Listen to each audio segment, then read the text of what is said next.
જેઓ તમારા નિયમશાસ્ત્રને ચાહે છે તેમને શાંતિ મળે. કોઈ પણ વસ્તુ તેમને ઠોકર મારી શકતી નથી. મંગળવાર 23 જૂન 2026. આજે સવારે અમારા ધ્યાન માટે મેં ગીતશાસ્ત્ર 40 શ્લોક 10ના પુસ્તકમાંથી પસંદ કર્યું છે. મેં ક્યારે તમારી નિષ્પક્ષતાને મારા હૃદયમાં છુપાવી નથી.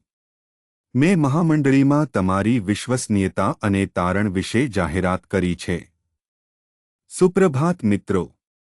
આપણે આપણા જીવનમાં જે કરવાની જરૂર છે તે ભગવાને આપણા માટે શું કર્યું છે તેની સાક્ષી બનવાની જરૂર છે.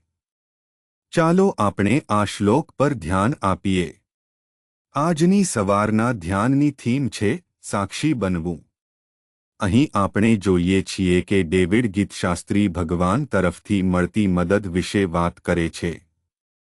ડેવિડને પડકારજનક પરિસ્થિતિઓમાંથી પસાર થવું પડ્યું અને આ બધી પરિસ્થિતિઓમાં તેને ભગવાનમાં મદદ મળી.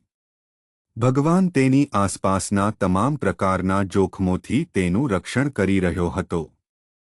તે જે પરિસ્થિતિમાંથી પસાર થઈ રહ્યો હતો તે છતાં ભગવાને તેને પૂરું પાડ્યું હતું. ડેવિડ ભગવાનના આશીર્વાદનો આનંદ માણ્યો હતો, પરંતુ પડકારજનક પરિસ્થિતિઓએ તેને વારંવાર સમજાવ્યું કે તે ફક્ત ભગવાનને કારણે જ છે કે તેનું રક્ષણ કરવામાં આવી રહ્યું છે, તેને આશીર્વાદ આપવામાં આવી રહ્યા છે અને તે દરેક પડકારનો સામનો કરી શકે છે. તે સમયે ડેવિડ કહે છે કે મેં મારા હૃદયમાં તમારી મુક્તિ છુપાવી નથી. ડેવિડ કહેવાનો અર્થ એ છે કે ભગવાનનું રક્ષણ મેળવ્યા પછી, ભગવાનના માર્ગદર્શન, આશીર્વાદ, પ્રોવિડન્સને સમજ્યા પછી, ડેવિડ કહે છે કે તે મહત્વનું છે કે હું જાહેર કરું છું, હું કહું છું કે ભગવાન તે જ હતો જેણે મને બચાવ્યો હતો. ભગવાન જ મારું રક્ષણ કરી રહ્યા હતા.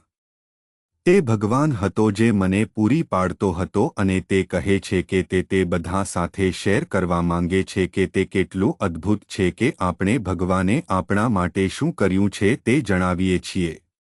આપણા બધા જીવનમાં આપણે મુશ્કેલ સંજોગોમાં, પડકારજનક સંજોગોમાં ભગવાનનો અનુભવ કર્યો છે.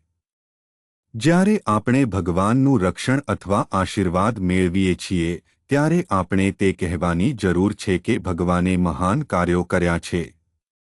પ્રાર્થના. અમારા સ્વર્ગીય પિતા કૃપાળુ ભગવાન, અમને મદદ કરો અને ખ્રિસ્તના નામે અમને દોરી જાઓ. અમે પ્રાર્થના કરીએ છીએ પ્રભુ. આમીન.